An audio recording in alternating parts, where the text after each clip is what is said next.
Selamat pagi, selamat siang, selamat sore, selamat malam. Om Swastiastu. Assalamualaikum warahmatullahi wabarakatuh. Salam sejahtera untuk kita semua. Salam, Om Nama Budaya, salam kebajikan. Hai anak-anak sekalian, kembali lagi bersama Pak Guru Dharma di sini. Seperti biasa, seperti hari-hari biasa, kita akan lanjut lagi belajar. Kemarin materinya adalah bahasa Indonesia dan kita masih tetap di tema 1, tema indahnya kebersamaan. Subtema 2, kebersamaan dalam keberagaman. Namun hari ini kita akan belajar muatan pembelajaran IPA, kompetensi dasar 3.6 dan 4.6.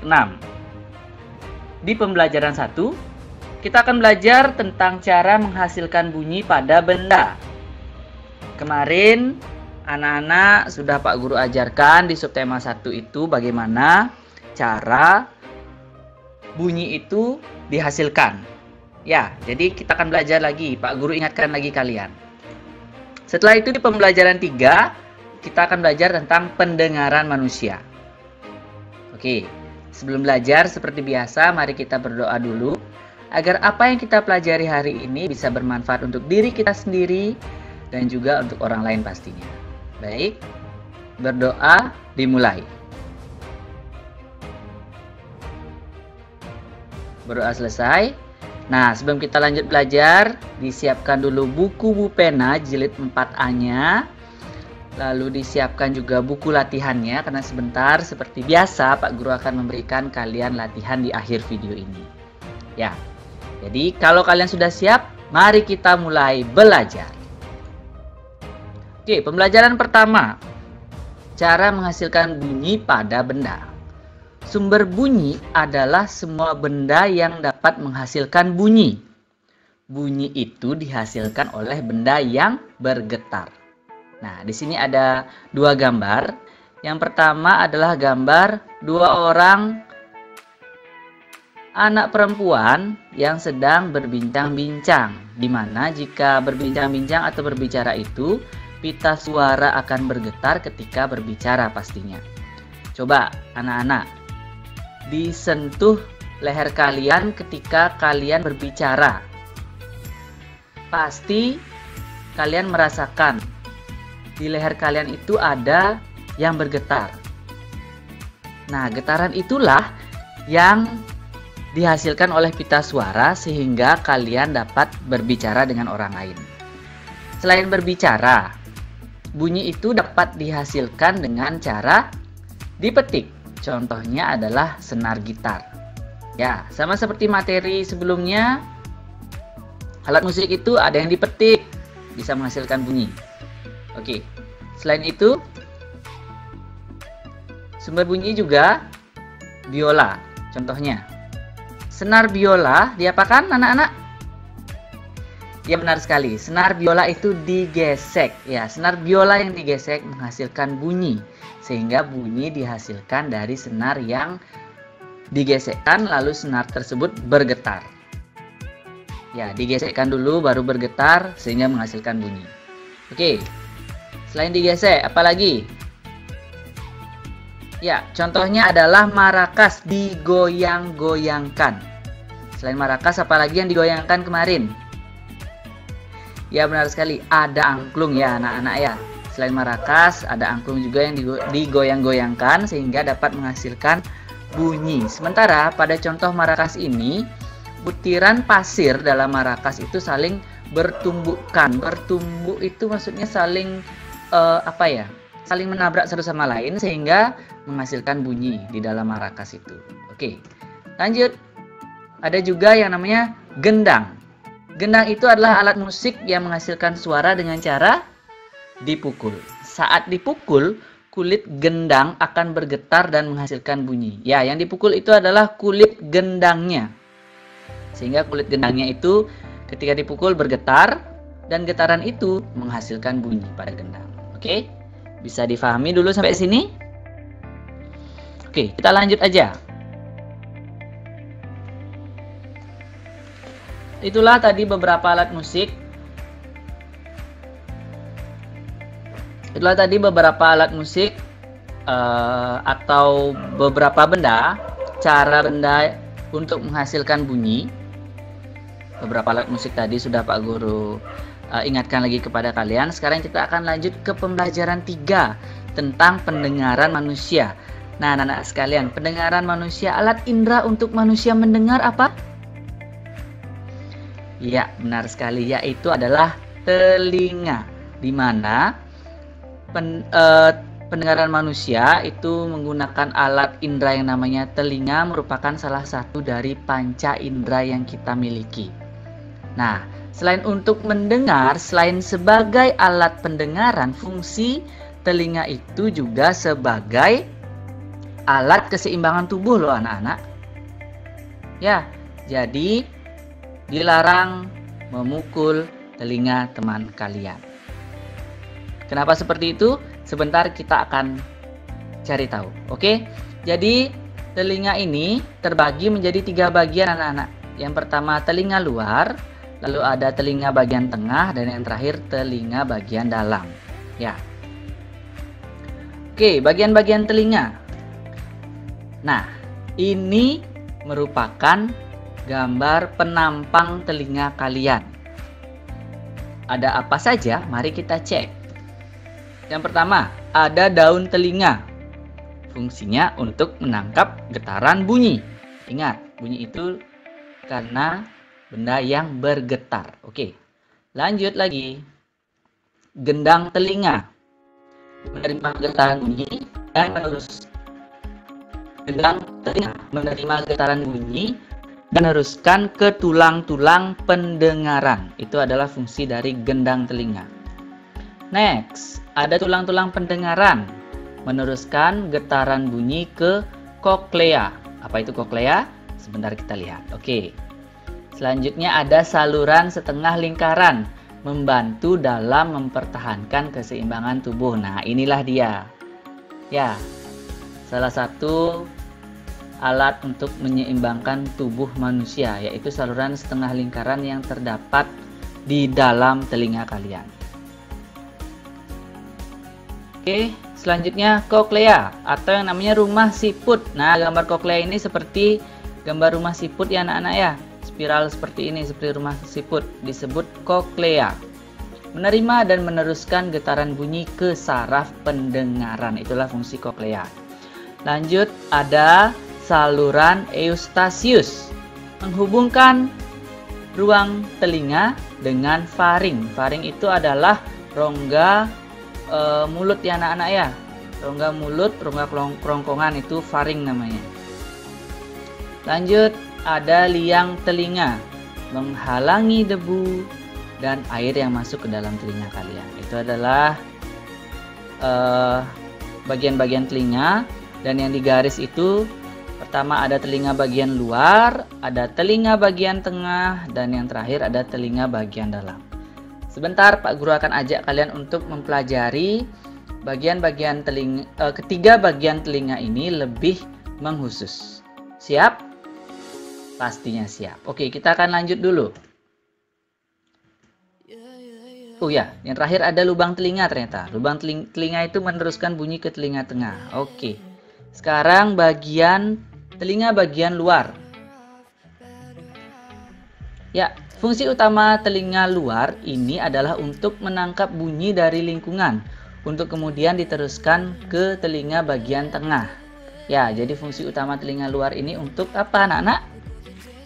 Ya, benar sekali, untuk menangkap bunyi dari lingkungan sekitar kalian, yang kemudian nanti diteruskan ke telinga bagian tengah. Ya, ini adalah gambar penampang telinga bagian luar, di mana telinga bagian luar ini ada 3 bagian lagi. Yang pertama, daun telinga. Fungsinya menangkap getaran bunyi, mengumpulkan dan menyalurkan bunyi ke liang telinga. Ya, itu fungsi dari daun telinga kalian. Lanjut, lubang telinga. Tempat masuknya bunyi ke liang telinga dan meneruskan bunyi ke telinga bagian tengah. Itu adalah fungsi dari lubang telinga. Yang terakhir, liang telinga, meneruskan rangsangan bunyi ke gendang telinga, juga menghalangi debu dan air yang masuk ke dalam telinga kalian. Nah, kira-kira kalian nyaman enggak kalau ada air atau debu yang masuk ke dalam telinga kalian? Pastinya tidak nyaman kan? Nah, liang telinga ini memiliki fungsi untuk menghalangi debu dan air yang akan masuk ke dalam telinga kalian. Ya, itu adalah bagian-bagian dari telinga luar. Sekarang next, kita akan lanjut ke telinga bagian tengah. Tapi sebelumnya, jika masih ada bingung tentang telinga bagian luar, silakan diberikan komen di bawah. Nanti Pak Guru akan jawab satu persatu pertanyaan kalian. Oke, kita akan lanjut. Telinga bagian tengah. Ya, di mana fungsi telinga bagian tengah yaitu untuk mengubah gelombang bunyi yang ditangkap telinga luar untuk menjadi getaran. Nah, ada yang disebut menjadi getaran. Di mana terjadi getaran? Mari kita cek dulu satu persatu ya. Telinga bagian tengah itu apa saja? Ya, di mana telinga bagian tengah itu ada dua bagian lagi yang menurut Pak Guru penting yang kalian harus tahu. Ya, ada gendang telinga dan tulang pendengaran. Nah, sebagai penjelasan, yang pertama itu gendang telinga. Mengubah bunyi menjadi getaran dan menyalurkannya ke tulang-tulang pendengaran. Nah, ini dia. Mengubah bunyi tadi menjadi getaran dalam telinga kalian dan menyalurkan ke tulang-tulang pendengaran yang ada di dalam telinga tadi. Disinilah yang bergetar, yaitu gendang telinga. Sama seperti gendang tadi yang dipukul, kulitnya bergetar sehingga menghasilkan bunyi. Sama seperti gendang telinga. Ada bunyi masuk, gendang telinganya bergetar sehingga menghasilkan bunyi yang disalurkan ke tulang-tulang pendengaran kalian. Oke, kita lanjut dulu. Mungkin kalian masih bingung. Dari tadi Pak Guru bilangnya bergetar lah, berbunyi lah. Tapi sekarang kita lanjut dulu ya. Ya, yang kedua yaitu adalah 3 tulang pendengaran. Ada tulang martil, tulang landasan, dan tulang sanggurdi. Ya, jadi tulang-tulang pendengaran ini ada 3 anak-anak. Martil, landasan, dan sanggurdi. Martil, landasan, dan sanggurdi. Di mana fungsinya adalah untuk memperkuat dan menghantarkan getaran ke saluran telinga yang lebih dalam atau koklea. Masih ingat koklea itu apa? Ya, benar sekali. Koklea itu adalah ini anak-anak, yaitu rumah siput. Ya, koklea itu adalah rumah siput. Koklea itu terletak di telinga bagian dalam. Sekarang ini masih telinga bagian tengah. Yang masih bingung, seperti biasa silahkan taruh komen di bawah. Pak Guru akan jawab satu persatu komen kalian pastinya. Dan kita akan lanjut lagi ke telinga bagian dalam. Ya, telinga bagian dalam, di mana fungsi telinga dalam adalah untuk mengubah getaran dari telinga dalam ini menjadi impuls listrik dan meneruskannya melalui saraf menuju otak. Impuls itu maksudnya adalah rangsangan. Jadinya ibaratkan bunyi. Nah, impuls itu adalah bunyi ya. Dan meneruskannya melalui saraf menuju otak. Ibaratkan seperti itu. Menjadi impuls, menjadi rangsangan. Itu sama. Oke. Jadi gambar telinga bagian dalam adalah ini dia. Ada saluran setengah lingkaran, saraf pendengaran, koklea, dan saluran eustasius. Ada 4 bagian lagi di telinga bagian dalam kalian. Nah, adapun penjelasannya yang pertama, saluran setengah lingkaran membantu dalam mempertahankan keseimbangan tubuh. Ini sangat penting kalian ketahui. Jangan pernah sekali-kali kalian sengaja atau tidak sengaja menyenggol, memukul, menampar telinga teman kalian, telinga saudara kalian, telinga keluarga kalian. Karena bisa sangat fatal. bisa kehilangan keseimbangan tubuh dan membuat pingsan, jatuh, ya bahkan sakit permanen seperti pecah gendang telinga. Maka teman kalian, saudara kalian, keluarga kalian tidak akan bisa mendengar. Ya, jadi berbahaya sekali. Jangan sekali-sekali kalian dengan sengaja ataupun tidak sengaja menampar, menyenggol, memukul apalagi telinga orang-orang yang kalian sayangi. Oke, karena sangat fatal, ingat. Apalagi kalian memukul telinga diri sendiri, aduh. Itu tidak boleh, ya. Oke, lanjut. Yang kedua, ada saraf pendengaran berfungsi meneruskan bunyi ke otak. Ini juga sangat fatal. Ya, jadi jika saraf pendengaran kalian rusak, otomatis kalian tidak bisa, ya benar sekali, kalian tidak akan bisa mendengar atau pendengaran kalian itu menjadi terganggu. Ingat, tidak boleh. Ya. Lanjut. Yang ketiga ada koklea namanya atau rumah siput. Fungsinya itu adalah menerima dan meneruskan getaran bunyi ke saraf pendengaran. Jadi bunyi itu akan masuk ke koklea dulu, baru dikirim ke saraf pendengaran.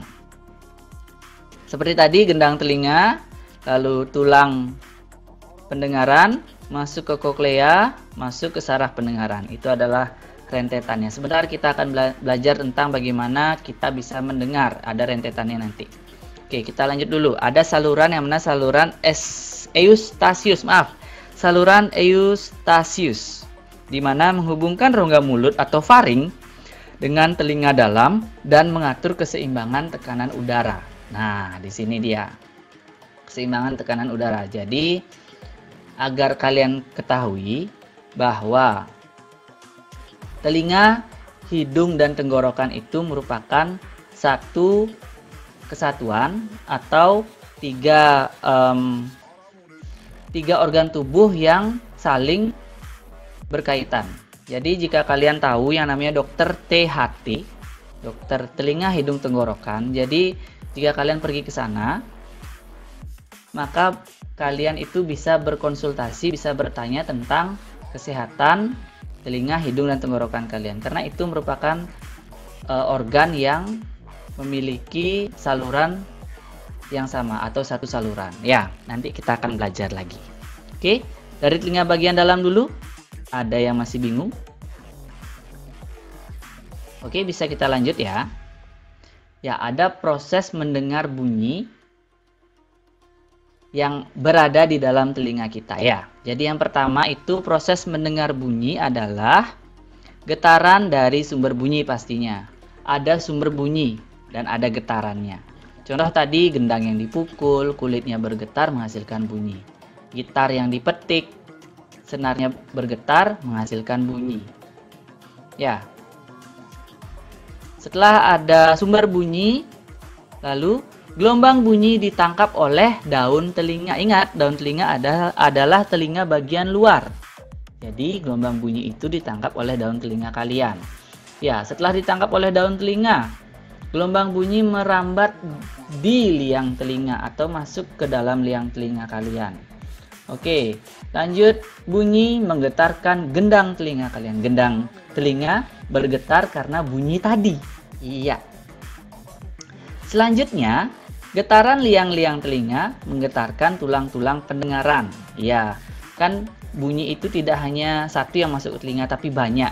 Jadi bunyi yang di dalam liang telinga itu menggetarkan gendang telinga, lalu menggetarkan juga tulang-tulang pendengaran kalian. Selanjutnya, koklea.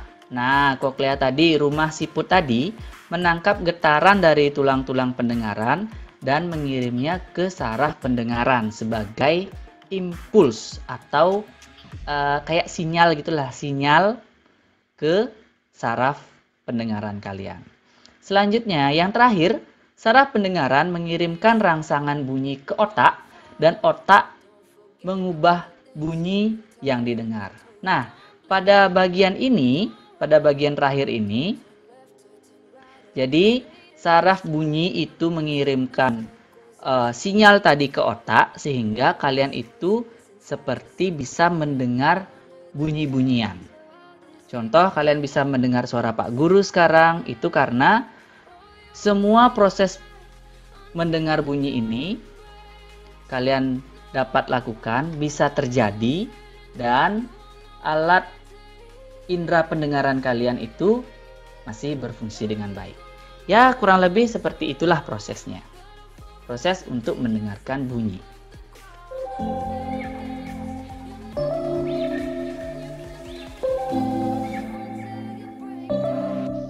Ya, kepekaan telinga sebagai indera pendengar.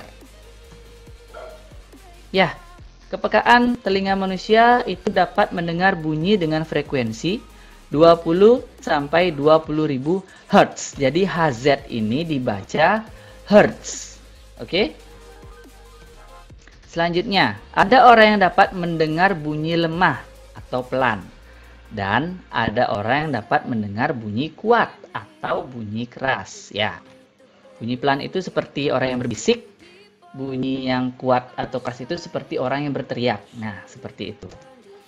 Oke, lanjut. Indera pendengar yang baik dapat mendengar dengan jelas asal sumber bunyi dan tinggi rendahnya bunyi.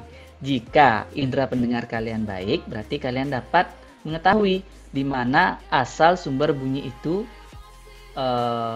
terjadi dan tinggi rendahnya bunyi yang dihasilkan. Oke.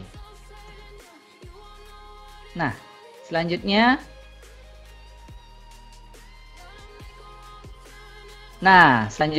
materi tentang memelihara kesehatan telinga. Telinga perlu dirawat kebersihannya agar tetap sehat pastinya ya anak-anak ya. Jadi beberapa cara untuk merawat telinga kalian. Ya, yang pertama, bersihkan telinga bagian luar secara teratur menggunakan kapas yang bersih atau cotton bud. Oke, jangan mengorek-ngorek telinga karena dapat mendorong kotoran lebih dalam dan kotoran akan semakin menumpuk. Kotoran yang menumpuk dapat mengganggu pendengaran, mengakibatkan robeknya selaput gendang telinga, dan jika kotoran telinga banyak, pergilah ke dokter THT, telinga, hidung, tenggorokan untuk dibersihkan. Nah, anak-anak, jangan ngorek-ngorek telinga itu maksudnya menggunakan jari, itu jangan. Karena itu dapat mendorong. Nah, anak-anak, jangan mengorek-ngorek telinga itu maksudnya adalah jangan mengorek-ngorek menggunakan jari kalian. Karena kotoran itu bisa kedorong lebih dalam lagi. Jadi jika kalian ingin membersihkan telinga kalian, silakan gunakanlah cotton bud, tetapi jangan cotton bud yang besar, maksudnya yang lebih kecil dari lubang dan liang telinga kalian agar lebih mudah dibersihkan seperti itu. Oke, lalu yang terakhir, jika ada suara memekakkan telinga, segera tutup kedua lubang telinga agar gendang telinga tidak rusak. Memekakkan itu maksudnya adalah suara yang keras sekali sehingga kalian tidak kuat. Jadi silakan tutuplah kedua lubang telinga kalian agar gendang telinga tidak rusak, seperti suara petir. Bisa ya. Oke, itulah cara memelihara kesehatan telinga kalian. Nah, seperti biasa di akhir video Pak Guru akan berikan latihan. Mari kita berlatih ya anak-anak ya. Ya, di mana pembelajaran 1, silakan anak-anak buka halaman 27, Bu Pena jilid 4A kalian. Silakan diikuti instruksinya di sana, dikerjakan di buku latihan kalian. Oke, selanjutnya di pembelajaran 3, kerjakan halaman 37 Bu Pena 4A. Kalau tidak salah di halaman 37 itu adalah praktik. Nah, praktik. Silahkan dikerjakan halaman 27 Bu Pena 4A dan kerjakan halaman 37 Bu Pena 4A kalian. Dan tugas dikerjakan di buku latihan. Lalu kirimkan hasil pekerjaan kepada guru wali via WA. Nah, ingat, mintalah bantuan orang tua jika diperlukan. Jika tidak perlu, kerjakanlah sendiri, berusaha sendiri, berlatih sendiri. Pak Guru yakin kalian pasti bisa. Dengan rajin berlatih, dengan kemauan yang keras, kalian pasti bisa. Oke, sekian dulu video dari Pak Guru hari ini. Pak Guru akan tutup. Terima kasih sudah menyimak video Pak Guru sampai habis. Jangan lupa dikerjakan tugasnya. Dan kita akan kembali di video esok hari. Oke, sekian dulu. Sampai jumpa dan sampai bertemu lagi. Dadah anak-anak.